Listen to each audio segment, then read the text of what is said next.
Welcome to the Fresh Voice Conversations. My name is Mariam Mbabaali, and I'm so honored and privileged to have you on this very first podcast.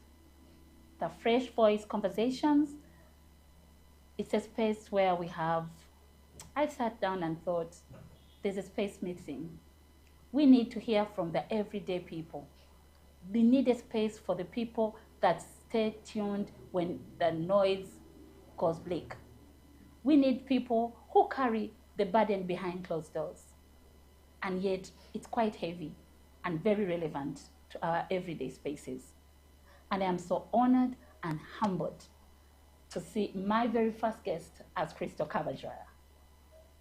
I'm Mariam Mbabaali, I'm a lawyer, I'm a business leader, I'm a mother, I'm a wife. And in my everyday world, I carry the same burden, and yet very honored to carry it. So I'm so honored that on my very first podcast, I have none other than Kabajwara, our Tax Appeals Tribunal chairperson. Thank you, Crystal. Thank you for coming to this place.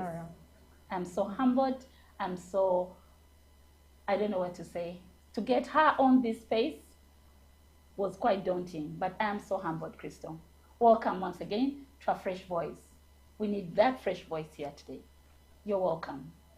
Thank you, Mariam. Good evening to our viewers and our listeners on whatever channel you're tuning into this program, whether it's YouTube, whether it's an X Space or WhatsApp. I'm so privileged, Mariam, to be here on your inaugural podcast. I like the fact that we are making history together, and I've seen the energy and effort you put into this and the campaign you've been running for the JSC. And I like the fighting spirit in you, and I'm so privileged to be here to talk about mental health, which I know is very close to your heart. Yes. And happy days, very happy to be here, and cannot wait for us to have an engaging conversation, not just with yourself, but also with the audience. Thank you. Thank you, Crystal, and everybody and all our audience, wherever you're tuning in. We are so happy and so honored. Stay put for such a lovely conversation. So, Crystal, you carry my experience and interaction with you as a friend, you carry such a quiet and calm demeanor on the outside. Yet, those who really know you know how principled you are, how level-headed you are. Have you always been this way? Remind me, when did we meet? Years ago. Years ago. I stopped counting. About 8 years ago. Yes. No. LDC. Hey, that's years ago. Yes. They'll know our age. Once you start counting. A lady never stays their age. Well, have I always been calm? First of all, I'm surprised that you consider me calm.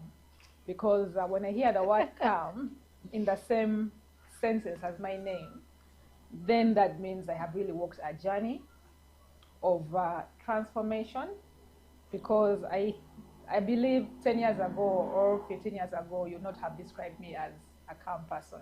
Mm-hmm. But I guess as you mature into yourself and you're no longer boxed in by the expectations of this world, then you allow yourself to evolve into who you truly are meant to be.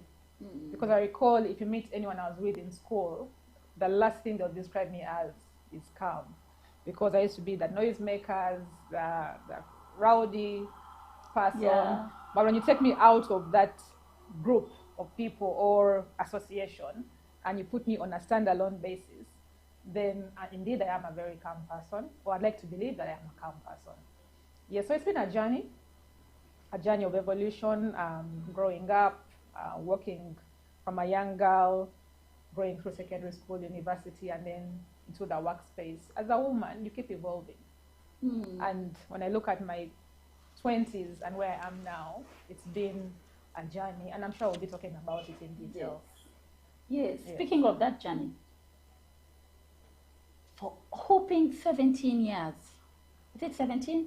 You're at PricewaterhouseCoopers. That takes a lot of resolve, and you led with such intellect and restraint. Then over to the Tax Appeals Tribunal. a whole different ball game. Tell us about that. The decision to move, especially to quite a different space. Well, I think the decision to move was quite an easy one because, and I must say that my switch from private sector to the Tax Appeals Tribunal came after COVID. And as you know, for many of us, I think it's the same for yourself. During the COVID lockdown, you begin to ask yourself about life. What is it about life? What do I want out of life? Is this the end? Because we had people around us who are falling sick, who are dying, people who are healthy, looking before, and then 1 minute you hear somebody has gotten COVID, and then they have passed away, friends, family, and you begin to ask yourself the difficult questions. Am I ready to go? Have I emptied myself of the best work that I have to do in this world? And so when you begin to have, I began having those reflections. And I told myself there's more to life than what I've been doing. And I prayed that God give me an opportunity to serve my country, to serve on a bigger platform, and to have more impact, more influence, and a greater contribution, and more purpose. And then I had to see myself in that space, to visualize myself in that space. And with time, I began to work towards this kind of opportunity. So an opportunity came for me when they advertised and called for applications, like submit an application. And here I am today in the Tax Appeals Tribunal. And happy to be in the tribunal. Has it been an easy transition? No, it hasn't. So most of us were scared of, oh, we are dying, people are dying. For you already sure you're going to be leaving, you're making moves and thinking ahead of us while we're in COVID and all lockdown and saying our last prayers, some of us. But I know everybody, at least anyone, when you saw what was happening to the country, I mean, flights were grounded, you're forced to be home with your children, you begin to prioritize, and during that time, I went through a process of looking at my life and saying, what is really meaningful in life? Is it looking for the next big deal, the next big client, chasing that, that dream of a big house and whatever it is you're trying to chase, a car? There's surely more to life than this. And I'm privileged that over the years, over my journey in life, that I have benefited a lot from the government of Uganda. I got a free education, at the university, and I said, how can I give back to my country? And for me, the Tax Appeals Tribunal was an opportunity and still is an opportunity to give back to my country. That's a very, very humbling reason to have to move. The last time I ever moved, back in the day, I used to work for National Water and Sewage Corporation at Barely Go. And I recall I made a move. I was dying to be that lawyer in private practice. I wanted to be now on the front line of litigation and running the whole firm. I remember it was a big decision, me and my friends, we're making the shift from, working for a corporate, now I'm going private. But once I sat behind my desk, a lot shifted for me. My expectations vis-a-vis the whole dream I had, the reality. Did you ever get there? In terms of the reality, versus the dream. We're all big dreamers. Well, it's been quite an interesting experience. Of course, having been in private sector, I knew that government or public sector was a different ballgame. But I never envisioned or really understood how it was going to be. I had an idea. And when I came this side, I spent the first year just trying to overcome shock. And really? This is why does this have to take? I know. Why does it have to take a month? Can't you do this in a week? Why do we have to fill a form? Why don't we have, I went through that journey of trying to rationalize and understand how public sector works. And I still don't understand. And isn't it quite daunting? It's quite daunting. I remember for myself, I came thinking, all my relatives, everybody was saying, you Mariam, move, we are going to come. We're going to be our first clients. Once I sat in that chair, I waited for the clients, they never came. Then I realized, something else has to keep me afloat. So what has been your reality for you? I mean, the reality has been that it's been quite challenging. What have you had to let go? Now, before I go to what, Yes. what I've had to let go, Yeah. it's been quite challenging. I spent 17, 18 years in private sector, living in a bubble where I tell people where I worked, I was insulated from the realities of this world. Good.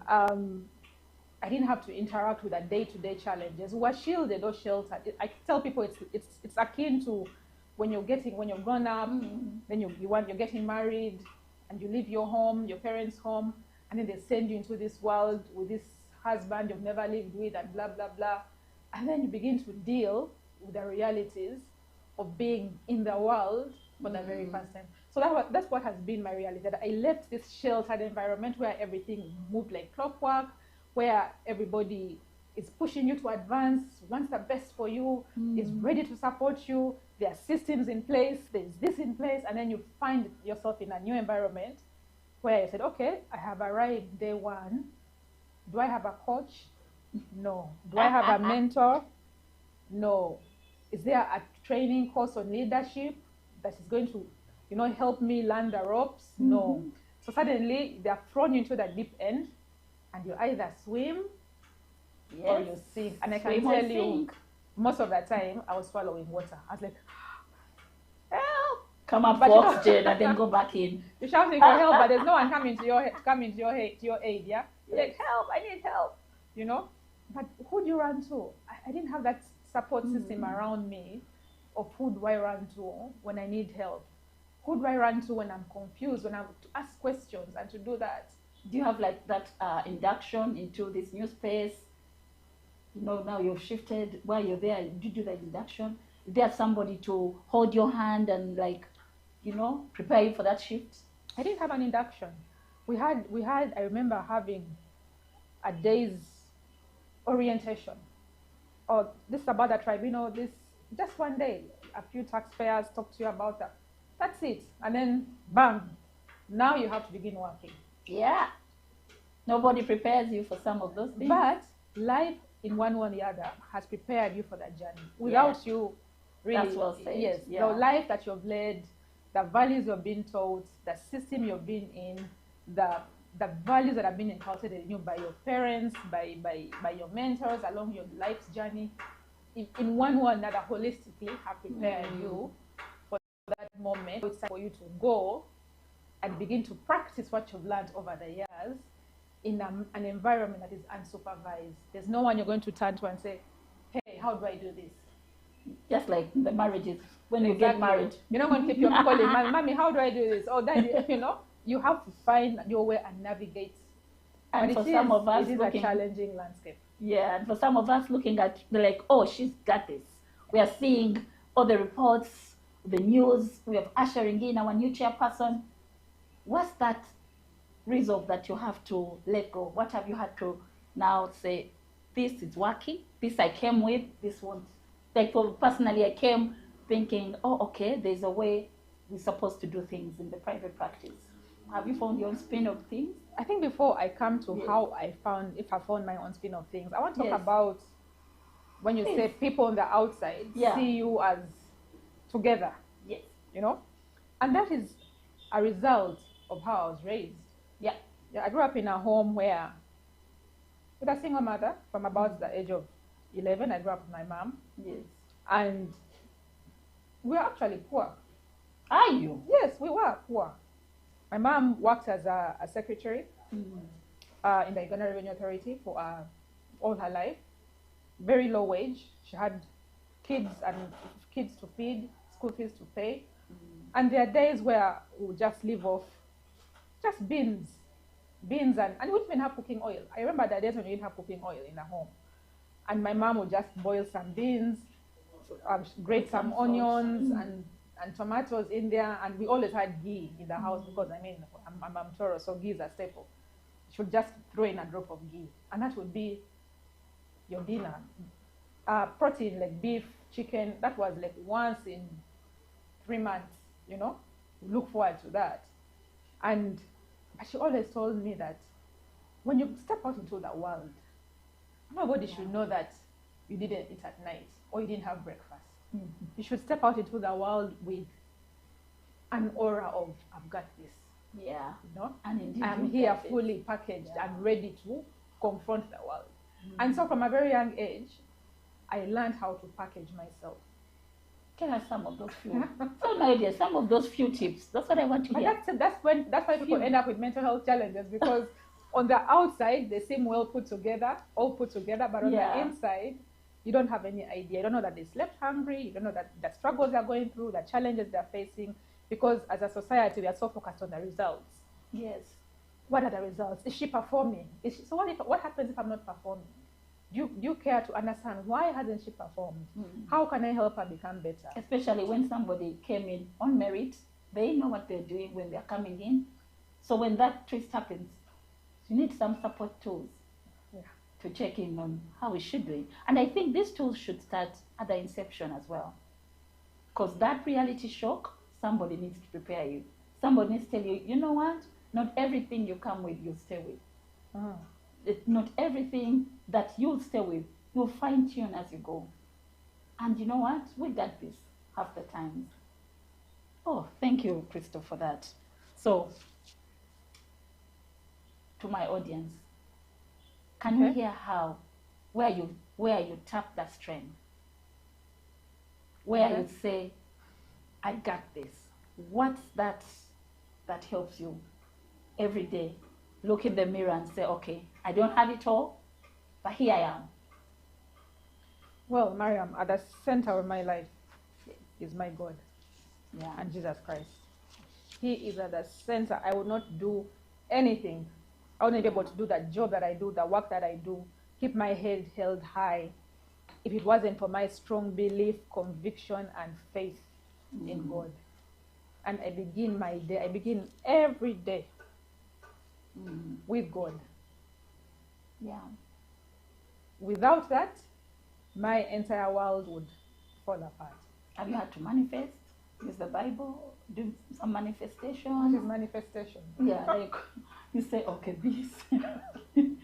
Then all of you, because many people say, I have God, I am praying, but I'm still messed up when I show up. It's so difficult. Okay, for me, I find it very difficult to get messed up, to be messed up when I focus on God and tune out everything else around me and just focus on God. When I joined the tribunal, I was thinking about, okay, here I am in a new space, government, public sector. I have no idea what to do, how to do things. Perhaps I need to do a course in public leadership. Yeah. And I checked around for a few courses, looked at the Harvard Kennedy School, looked at all different, the kind of places I'd like to study such leadership skills in the public setting. And I don't know, then one day I ended up in Bible college. Oh. I said, what I need is to return to the source, because I realized the challenges I was facing and I was dealing with on a day-to-day basis. Yeah. Even if I went to a classroom, I would not be equipped with the strength and the resilience that I needed to handle the issues that I deal with on a day-to-day. So for me, my faith has been my foundation, my source, the core, everything that I do, my belief system is all anchored on God. Oh, that's very humbling. So we're going to take our 2 minutes recess and stay tuned. Thank you, Crystal, thus far. It's such an interesting conversation, fresh voice conversations, and thank you for tuning in. We are taking 2 minutes break and we'll be back, dial back. Thank you. Thank you, Mariam. Oh, I needed the break.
back to the Welcome back to the Fresh Voices.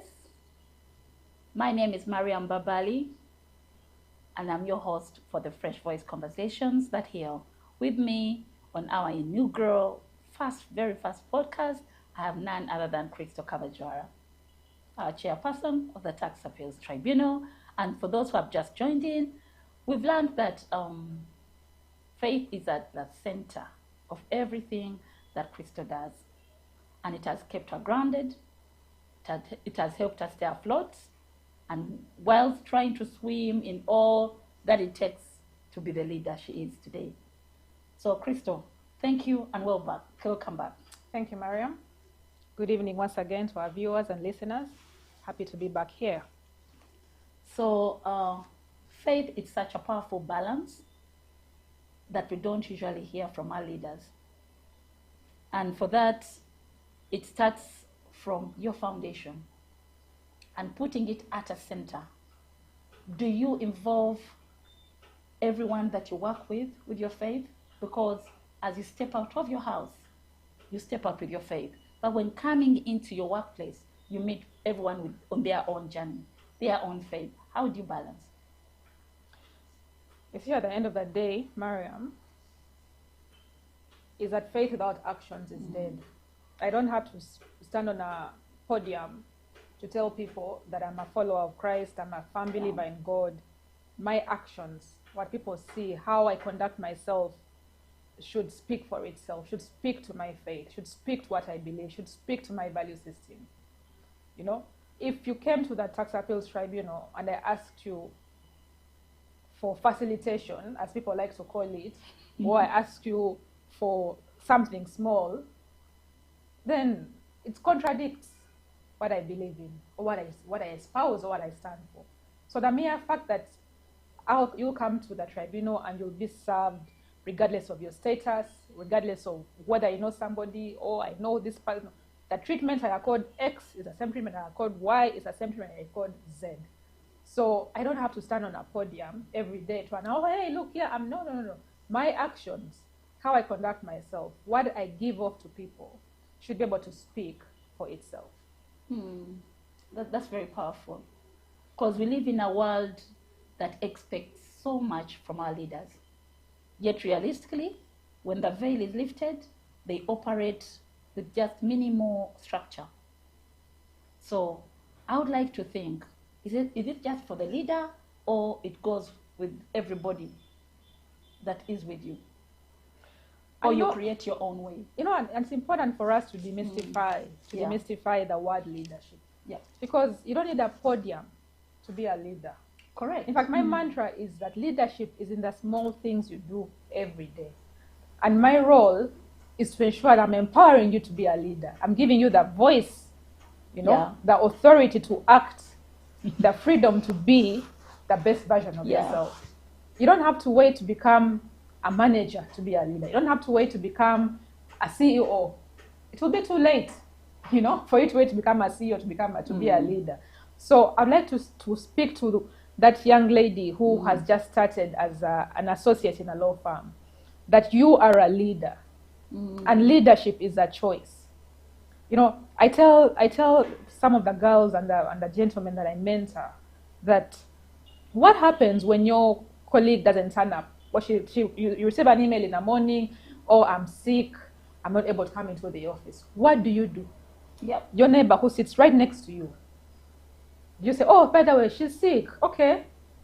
But if you're a leader, as an associate, I'll call you and check on you. Okay, how are you getting on? I saw your email, you're not feeling well. Okay. How can I help you today?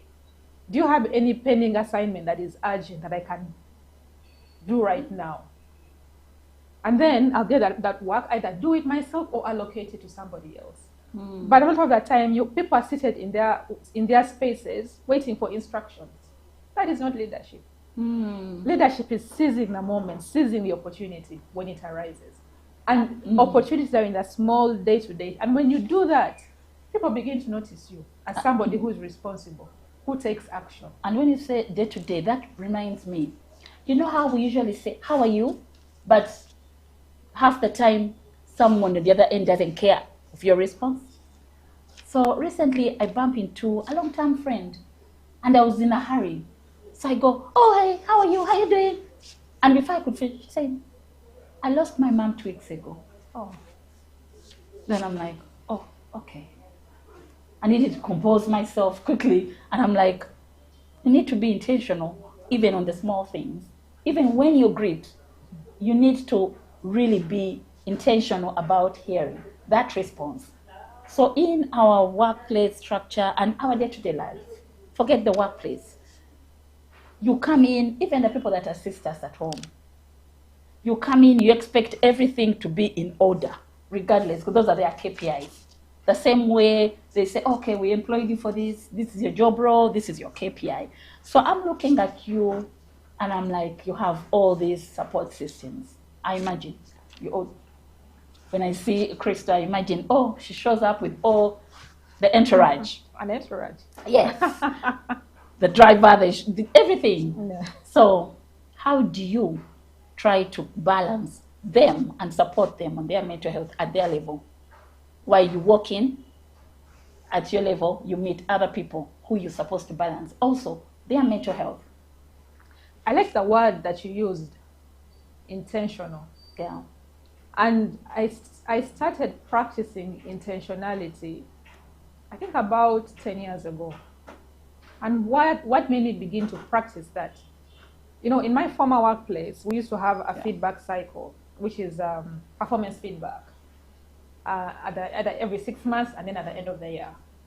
And while I scored highly a lot of the time on technical, she knows what she's doing, blah, blah, blah. When it came to empathy, my score was always low.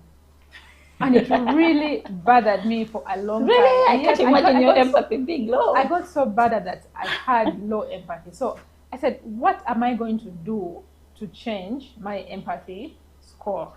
Because as you rise up the ranks, it is less of technical and more of emotional intelligence and empathy and being able to connect with people and identify with them. And I needed to work on that. So I started making small changes. For example, if I was in the office and you came to my desk to talk to me, if my computer is wide open, I shut it and focus on you. Oh, because a lot of that, regardless, as long as you walk into my office, you come speak to me, I'll shut down my computer. But it took a lot of, practice. And even when you have your own timeline. Even when I have my own timeline, because by the time somebody is in front of you, they need you. But I had to practice that because it was alien to me. So there's some things that, some habits, as you go up the ladder, that you have to let go of, to shed. You have to learn and unlearn certain things or relearn certain things. So I realized that for me to progress to the next level at that time, I had to learn empathy. And it came down to that small intentional. So now even with the people around me, I had to practice. I need to know your name. So that next time I'm meeting you, I'm not asking, sorry, please remind me what, no. Your face looks familiar. Exactly, your face looks familiar. You know, I have to know whether you have, how many children you have. If you're my driver, I need to know you have 4 children, you know, and have a conversation around the things that matter to you. You have to be intentional about that. Yeah. That's true. And then there goes the core values, value principles. As a nominee of the Judicial Service Commission, I've had to listen to so many different views. And we need somebody with integrity. Yes. I'm like, that's big, that's powerful. Everybody has integrity. They pin it up on their mission statements. So for you, Crystal, have you faced where you know I have integrity? This is what I stand for. It's pinned, it's in my notebook, everybody who knows me. And then you walk into a space and that is tested. And you're going to have to take a decision where your integrity, you have that integrity expected of you and the integrity of the job, if I could put it that way. Have you had to be tested on your integrity, and how have you had to handle integrity? I think first and foremost, when you speak of integrity, I look at integrity not of what is expected of me by the world around me, but what I expect of myself. What you stand for. What I stand for, you know. Yeah. I cannot do as I, not because people are looking at me, but because it matters to me and it matters to how it makes me feel. So integrity for me is not about others. Yeah. It's about me. It's about me. Is it tested daily? Yes, it is tested. I mean, when I'm in a government institution, serving taxpayers, temptations are so rife around me. You know, people come through somebody, via someone to offer you something. You know, and you're like, no, I don't deal that. I don't do that. That's not me. You know, whether the world is looking at me, whether you believe me, or because the world will not believe you. Everybody, I mean, people, my relatives think I have a lot of money because I work in government. They're like, but you, how come you always when everyone dies, they send you. When anyone is getting married, your contribution has to be a certain figure. Yeah. Recently, one of my cousins asked me for my official car. Could I borrow your car? Can you? I said, no, you can't borrow that car because it's not my car. I said, but you, what's wrong with you? You work in government, you don't benefit in any. I'm like, no, I don't know. How come I see government vehicles? Yes, it's okay, you see government vehicles all over the place, but I'm not giving you that car because it is not my car, it belongs to the government. So integrity is about me. Yeah. It's not about what is Mariam going to think, what is. Because if it's about others, then you're going to keep modifying. The integrity to fit their circumstances and their situations. Yes. Is it tested on a daily? It is tested. Have I made enemies because of what I stand for? I make enemies daily because I will not bend the knee to things that I do not believe in. That reminds me, growing up, my dad on all our weddings, he always says, "Mwana wani," whose child? And he tries bothered. I always tell him, but Dad, every time anyone's getting married, your speech is standard. Mwana wani, someone's child doesn't. But when he went down to break it, he always said, "Mwana wani, someone's child. There are things you don't do." As you go off in this chapter of your life, you always remember who you are. So who are you, Crystal? A child of God. But where you want to pick up from what you said, Mwana wani. Yes. When I was growing up, my mom always told me that, Crystal, you can see I don't have money. You have to work hard if you want to make it in life. I went to the best schools, you know, because I was a bright student. I went to the best schools, and then you have all these children with rich parents, visitation day, cars, vehicles packed with, you know, and my mom would come for visitation with just a cluster of bananas, bogoya. And she would tell me, no, don't worry, one day you'll have all this. I don't want you to covet other people's things. Don't covet. And I grew up not coveting, and I was satisfied with having enough, just for ourselves. And she always told me, no, you have to work hard because you don't have a godfather. I don't know anyone in government. Even now, when I was at university, I don't know anyone who's going to give you a job. You have to work hard and get yourself. So I grew up with that mentality that you have to get everything on merit because you don't have who do you know, which relative, no. Those were options that were not available to me. So I really had to work and work, you know. So you're molded by your mom's foundation. Yes, and the values that you know. Yeah, that's very important. But you see, I look at the environment I'm in, and it's all about who do you know? Who is your godfather? Who is your godfather? How did you get here? And I like how one of my friends told me, Crystal, we don't need godfathers. You need God the Father. Maybe that's what they mean. No. Yes. So, what has been your reality? When reality sinks in? I think my reality is, in the beginning, I found it so difficult, so challenging to adjust to a life in public sector. Half of the time, I was asking myself, how did I get myself here? But over the months, yes, I have come to enjoy the process. Every day, I begin my day by saying, God, what are you going to teach me today? What am I learning today? And then you get into the office and boom, there's something that is out of this world that you have to deal with. And I'm like, okay, this is an interesting one. Okay, so what should I be learning out of this? So I no longer see the challenges as being attacked or being, I look at it as an opportunity. But it's been a journey of, you know what, there are things I cannot control. I'm not going to please everybody. I am going to be misunderstood, and it is okay to be misunderstood. It is okay not to be liked. It is okay when people do not get you. Conform. They don't understand you. They don't understand you. This one, she speaks too much English. Yes. And I used to say that of you. Yes, she'll speak too much English. It is okay to be different. Yes. And once I became okay with being me, yes, I settled. So now things fall from whichever direction, and I'm like, let them be. Let them be, because my compass is clear. It's straight. I know where I am grounded, how I am rooted, what my foundation is. You know your purpose. You know why you're there. And I like what you always say, that when you don't stand for anything. Yes. When you fall for anything. Yes. When you don't stand for something, you fall for it. So I know what I stand for. Yes. So when all these things are flying over my head, I'm like, eventually they will. Yeah, they will come. Yes. That's a very good one. Yeah. I think the dangers we have in today's world is learning, unlearning, and relearning. Because in my own life, in my entrepreneurial life, and when I took on mental health practice and listening to people's everyday life, I've had to adjust myself, know that, okay, I came in thinking this is the way, and then you adjust yourself and relearn and unlearn. Have you had those moments for you? Absolutely. It's been a journey of unlearning, adapting, and perhaps also relearning.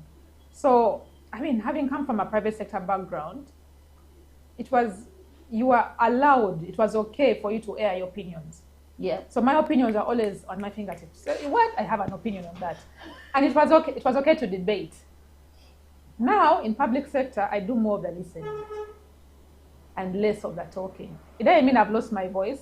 I was about to ask you. No, I haven't lost my voice, but I'm learning to listen more, to read the room and the sentiments. It's a skill I didn't really focus on a lot before. Yeah, me too, I struggled with it. Yeah, but now I'm learning to listen and say, okay, and then to reflect after the conversation. Okay, this person, and then I connect the dots, but I'm not able to connect the dots later if I'm not listening. So I'm learning to let people do most of the talking, and then I listen, and it's so difficult to listen when you're used to being the one. Oh, I recall in my class, in my diploma of trauma and mental health class, we're in the class while you're in therapy. Yeah. I recall they gave us this exercise and I had to listen to feedback. And one of the feedback, like, Mariam, you actually struggle with listening. And I'm like, yes, please. Because I'm used to be the one on the other side. So like, while you're going to be doing this, it requires a lot of processing and listening and being happy every day. You have to listen to what is said in the room and what is not said. Yeah. Yes. On point. Yes. More of what is not said. More of what is not said. Then you have to watch the body language in the room. What they're saying with the mouth exactly. And what the eyes are saying. And what the eyes are saying. The body language. So I'm learning those skills. Yes. And interesting, learning all that. I had to go back and begin to watch one of my favorite series. Things that I watched in the past and I didn't really care about them. House of Cards, political drama. Oh. Like, okay. Now I need to go back and watch House of Cards. My passion. And understand the power dynamics. Because I used to just go through life like. How about the Crown? All that. When you have to see the power, the money, the struggles. You go back and think, okay, I need to watch this, I need to watch that, so I can see how the plot thickens. Because in my previous, I didn't have to plot anything. I didn't have to, But I used to worry about being talked about. And then I realized, I must be doing something. Now I enjoy people talking about me. What they say, how they say, They are talking. Well, like I always say, doing nothing is never an option. It is not an option to do nothing. High five me on that one. That's not an option. Doing nothing is not an option. Keep moving. Yeah, you keep moving. So, fresh voice. When I started the fresh voice, I believe that at every point, you could be senior in whatever you do, but when you have that unheard voice, do you feel like there's something that I always want to say and it's never voiced? One that usually keep in our subconscious and like, had I been given? What's that for you, Crystal? Honestly, I don't think I have that.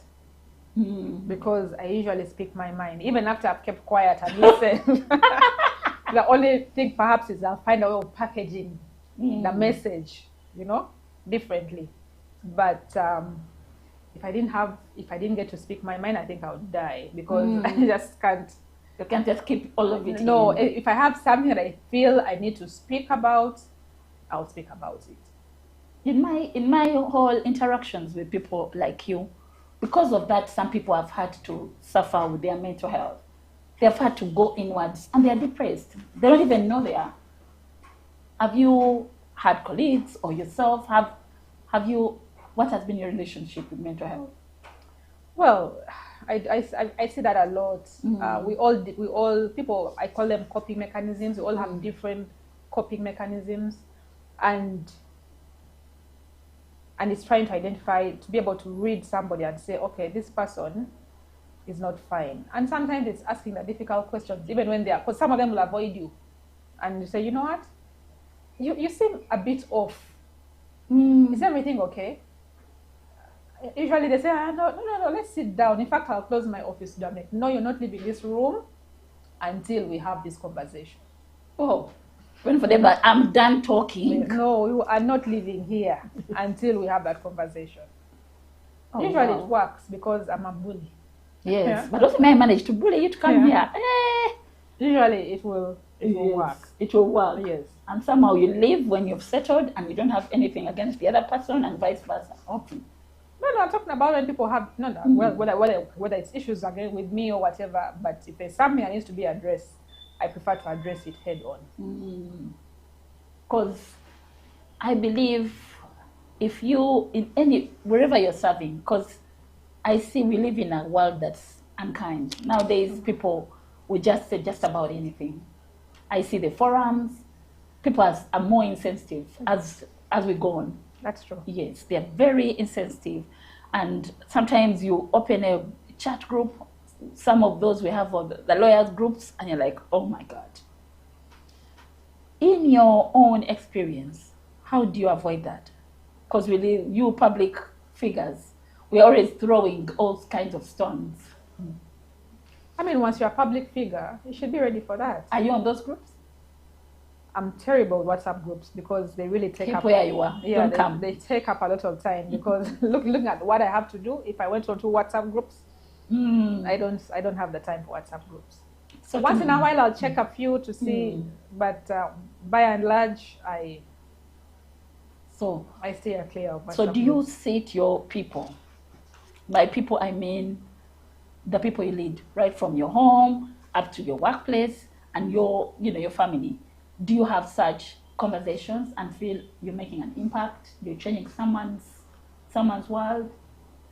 Are your interactions with people fulfilling? They feel like it's an addition. We have Crystal in our corner. What are those conversations? One of the principles that govern my life, and I learned this during COVID. I adopted this principle during COVID, is I cluster my activities and what I have to do into two clusters.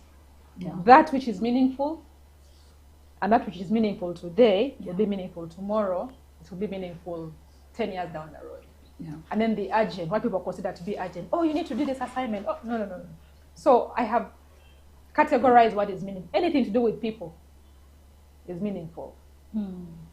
Anything to do with anybody around me, my children, my family, my spouse, my friends, anything to do with a person and their well-being is meaningful, because I know that conversation I'm going to have with you could change your life could change my life for the rest of my life.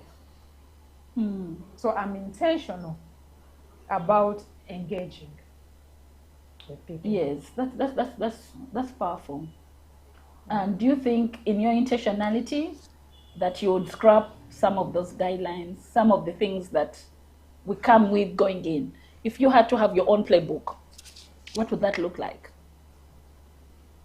Playbook For now, as a leader in your workplace, at that, you know, you find values and you're like, okay, if I was given a chance to now set the realistic standards for the next person who would ever be and not me, what would that look like for you?